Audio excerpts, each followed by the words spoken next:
राज ठाकरे अपने पहचान के लिए संघर्ष कर रहे हैं।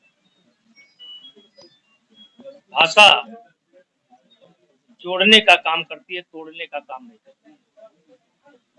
भाषा एक तरीके से पुल का काम करती है, लोगों को जोड़ने का काम करती है, ये तोड़ने का काम नहीं करती।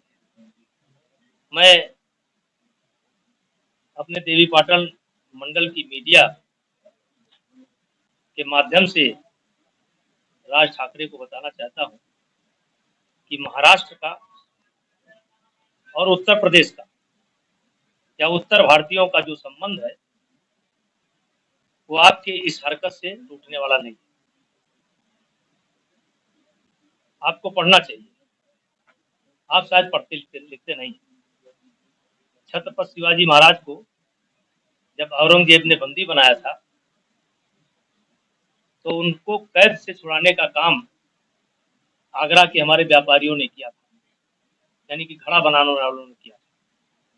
फिर छत्रपति शिवाजी महाराज तो किसी तरीके से निकल गए थे, लेकिन संभाजी को नहीं ले जा पाए थे और संभाजी को मथुरा में एक ब्राह्मण परिवार में रखा गया था।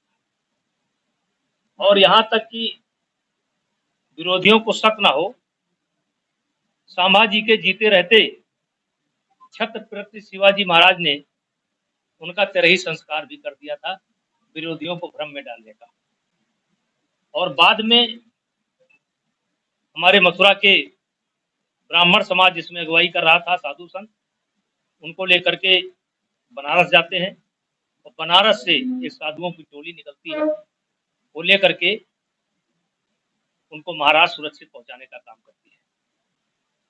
तो इस अवसर पर मैं यही कहना चाहता हूं राज ठाकरे साहब से कि थोड़ा पढ़ा करो।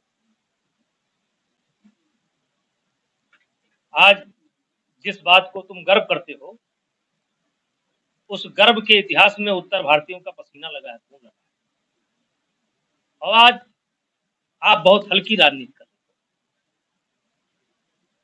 हल्की राजनीति, छिछोरापन जिसको कहते हैं, बहुत हल्की राजनीति कि आप फिर सन 1922 में मैंने यही कहा था जब इनका अयोध्या आने का प्रोग्राम था कि भाई आओ अयोध्या, क्योंकि कहीं ना कहीं देखा जाएगा तो आप भी अयोध्या से जुड़े होंगे, राम से जुड़े हैं, लेकिन जो पिटाई करने का कार्यक्रम तुम्हारा समय समय पर चलता है उसके लिए खेद व्यक्त करो।